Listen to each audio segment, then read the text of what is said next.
nahazo fanampiana amin'ny 10 tapitrisa dolara amerikanina kosa ny sehatra ny zono ny fambolena ary ny fiompiana eto amintsika izay no nivohitra nandritra ny fanokafana tamin'ny fomba ofisialy ny dingana faharoa amin'ny ilay tetikasa projet d'appui au renforcement des organisations professionnelles et aux services agricoles izay antsoina ihany koa hoe aropa moa amin'ny ankapobeny. Ireo fianakaviana tantsa no azo tombotsoa amin'izy ity.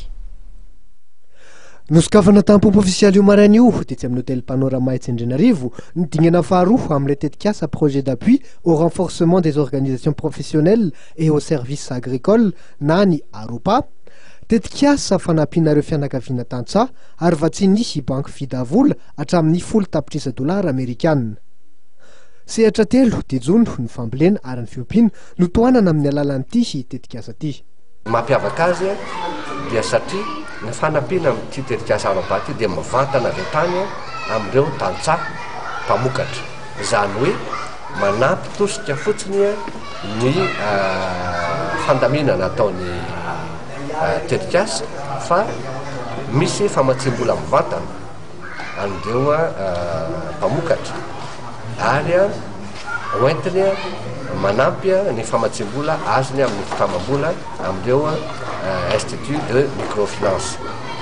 Izay no misoritako tamin'ny kabalina teo hoe miavaka izy ity ka tsara ho ampina tanteraka mihitsy mba ahitana hoe manahoana vokatra satria tena fampitomboana ny arena sy ny antomanana eo amin'ireo tantsaha kanefa kosa fampianarana azy koa anoy an'izany famokarana izany mba aharitra.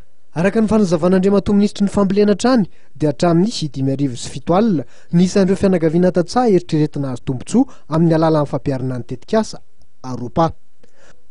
Hatramin'ny 2 tapitrisa sy 4 ariary sy isaky ny fianakaviana kosa ny vola eritreretina ho azo aorian'ny fampiarana ny tetikasa aropa.